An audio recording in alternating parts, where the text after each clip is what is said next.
My name is Celina Fierro, and I'm here to talk about how I deal with anger. Um, I guess I'll start with I'm a recovering addict, and I dealt with a lot of anger through feeding myself substances, alcohol. Drug addict also who wears many scars on the outside due to anger, due to depression, and trying to scream out loud through pain that nobody heard. I have a purpose, and my purpose is to reach that person who is dealing with anger through addiction, is dealing with anger through self-harm, is dealing with anger through suicide attempts. I want to help you. If I can do that through my studio, through cutting hair, then let's go. It's been great that my shop's turned into this safe space, right?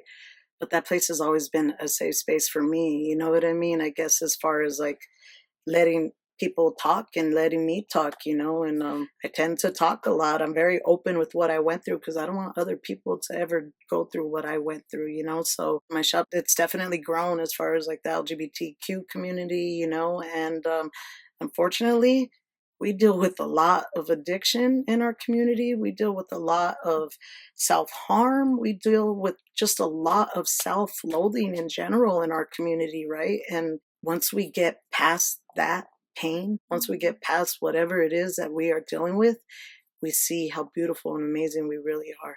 I want others to feel that way.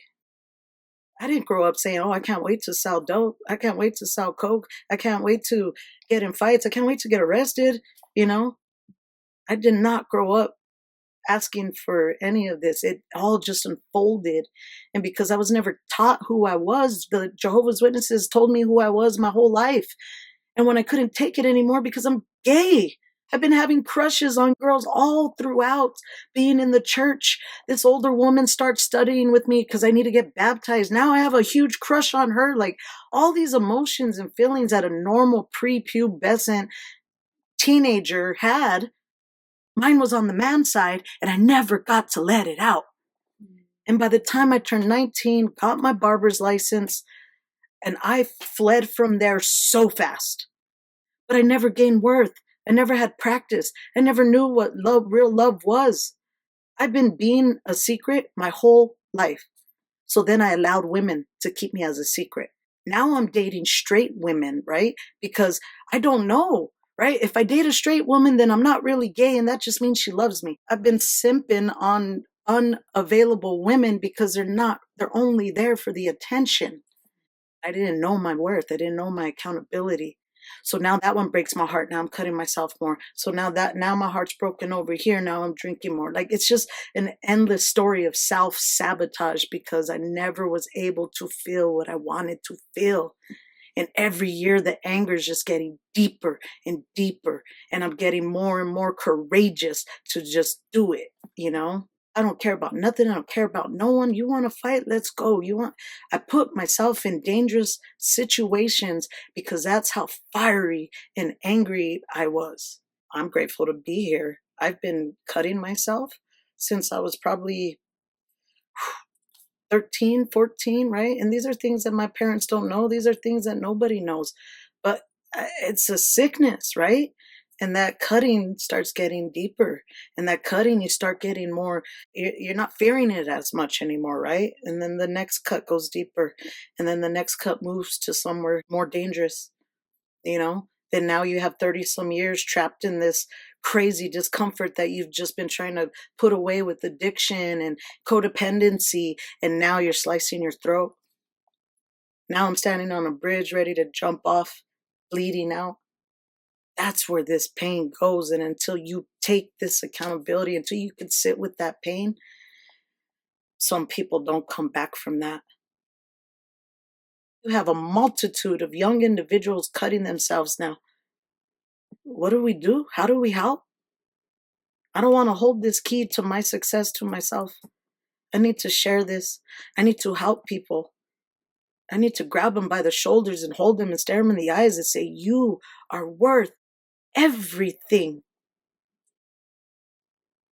And that's my goal. Through music, through cutting hair, through just the confidence, just how I can change myself to show others. If Celina can do this, I can do this because I was at the bottom, split wide open by my own hands. standing on a bridge. If I can do this, anybody can do this. I have to help. I have to. It's been walking through hell trying to figure out who I am and trying to stop appeasing the people that are around me, you know? It's crazy to say that I'm 40, about to be 45 in 2 months, and I'm barely the last year or so, 15 months since I've been in recovery, been hanging out with my own community, going to events, DJing at the gay pride this last year, like sitting down with more of transgender, more of our community in my shop. I'm learning things about myself that I never allowed myself to know, because I'm no longer drinking it away. I'm no longer sniffing it away. I'm no longer love me, love me, love me away, right? I've taken full accountability of everything. I don't want to blame the religion. I don't want to blame everybody, right? But there's things, there's reasons why I got to where I went. Knowing I was gay right away in the church as a little girl at 10 years old, I had made a decision that if when I get old enough, I will always keep a gun ready, because when Armageddon comes, I will just shoot and kill myself. I've been planning to kill myself since I was 10 years old. That's all I heard. Die, die, Armageddon, Armageddon. Every time a woman would come to my mind, I'd pray to Jehovah God. Anytime a feeling of wanting love from a woman, I pray. I've been praying away my gayness forever. So when I finally got the opportunity to be gay, I just said, well, I'll just pretend to be a man, and I'll not be in the community. I'll talk shit about gay people. I'll say, oh, I don't do that. I'm not that kind of gay. You know what I mean? I wanted so badly to just be accepted, right? That I made horrible life decisions for myself, right? But where did all this anger spawn from? From not being able to ever talk about anything. I've been suffering for a long time. And these 15 months that I have in recovery and sobriety, it's taken me 2.5 years to get a year and a half. But I've been working it. And I don't want to be angry anymore. I want this softness. I want this feminine side it's there, right? Of course, I'm always going to be Celina, but I'm allowing it to come. I'm allowing it to come because I can no longer live in this hard form and fashion, because it will kill me. It will drive me to addiction. It will drive me to insanity. It'll drive me to that bridge. And I don't want to be on that bridge. So how do I let anger out now? I'm in my music again. I'm DJing again.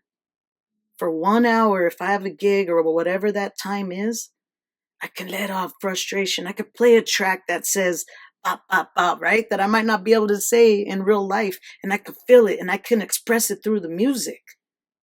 And I've given my all back to music since I've been in recovery, because you have to find something. You can't just sit and not do the work, And DJing is holding my heart and my soul right now. It has held me through life, right? But because of life, I've let go of it multiple times. I've had multiple opportunities to do huge things with music production, with DJing in Philadelphia, New York City. And every time my anger and inability to not react ruined every opportunity that I've ever had, right? And then that just makes me angrier. But here we are, now that I'm in recovery, now that everybody and everything has tried to take this away from me, now I've taken it all back from me, and I'm completely immersive in it. And yeah, I get to DJ, and that's where my creativity comes out, I get to not worry about a single thing for that amount of time. I don't worry about pain. I don't worry about anger. I don't think about memories. I don't have traumas. For that moment in time, I am so fully immersed in my alter ego that is the techno gangster. And it allows me to free that out. My alter ego as a techno gangster is actually who the monster that Celina is, in a way, right? But it tamed by music. I have that ego. I am a person that feels like they need to be seen due to lack of attention of what my needs are, right? But that's my spirit. I carry this confidence, but it has to be tamed because that ego and that pride has led me down a lot of really bad paths. But for that moment, as the techno gangsta, I can have that bit of ego. I can have that bit of aggressive confidence, right? And portray it through my music. I could stand up there and lift my hands up to the crowd and really lead. I can hire a beautiful woman to be on stage with me. I can, while being not trying to be a womanizer anymore. I can play an aggressive track without still being aggressive when I'm off the stage. I can get the praise without hurting myself after, right? Like there's so many things that happen in a set or the night of a set or the praise you get and the videos and your name on a flyer. And there's so much that of being a DJ, a local DJ, that could take you to a bad spot. All right, I'm in this spot. Let me utilize it to the full benefit of what I like to be fed, but then it's not going to hurt me afterward. So the techno gangsta persona is definitely that, the gangsta persona, the womanizing persona. I'm the leader of the pack persona, right? But then I go home alone and I'm grateful for the day that I have had. And I'm grateful that I just got to entertain and perform. And I'm not carrying all that back with me. I also spend a lot of time by myself. And that's a thing people don't know. And that's where all this healing has come. If you just watch me from the outside, you'd probably think all the things I said. You probably think I am a womanizer. You probably think that I have all these people around me all the time. And that's really not true.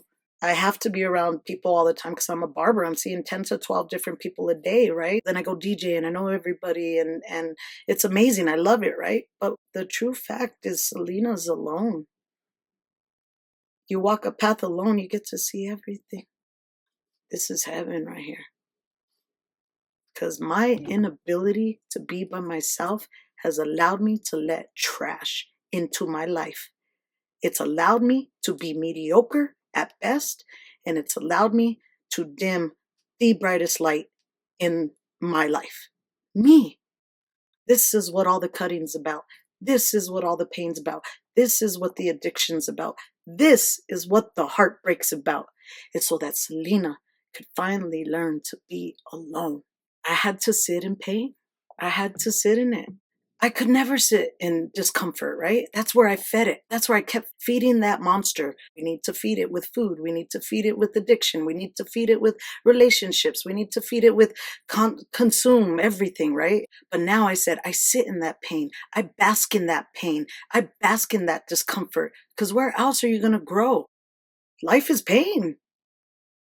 And if you're not showing it on the outside, like say maybe I did, you are burning up on the inside. What do we do? How do we get through that barrier? That's where you really start growing when you figure that out. But everybody's moment to figure that out is different.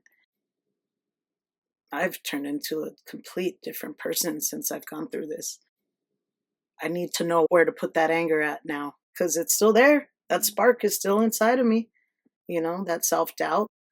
What you see in front of you right now, every scar, my collar hiked up right now so you don't see the scar on my neck. These are all visible signs that I was screaming for help for a very, very, very long time. All these tattoos, my face tattooed, these were all signs of Celina saying, I'm not okay, but nobody can help you but you. And to be so soft inside, to have such a big heart, and to look so fierce on the outside. But I was still broken inside. It doesn't matter how many tattoos, how many times I slice my this, my that, all these scars that are covered by tattoos. It never did nothing for me.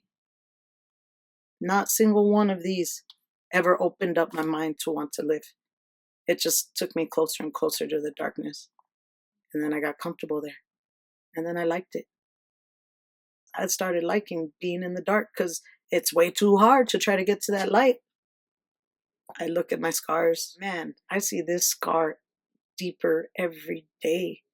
And it's crazy that, the memory of doing it is just, that's how sick I was. That's how sad I was. That's how insane I was. I was at the point of insanity You go so far, you're not afraid anymore. And people say, oh, cutters are cowards or cut. Nah, man, you have no idea what we're sitting in to do something so violent to ourselves. And people were still saying, it's your choice. You're doing this to yourself. I don't think someone has a choice when they just slit themselves wide open. And the accountability that I have to take knowing that I did that to myself, that's a tough one to forgive me for. But I stare at it every day. It's healed. But the thinner I get, the more it shows. And I don't know if this is a blessing or a curse, because I'm going to keep going because I want to be healthy, right? That's the best gift anyone could give themselves is a gift of health. My mind is good right now. My spirituality is good. I want to get my body healthy, but it's reminding me every day of this time. But maybe I need to always remember that.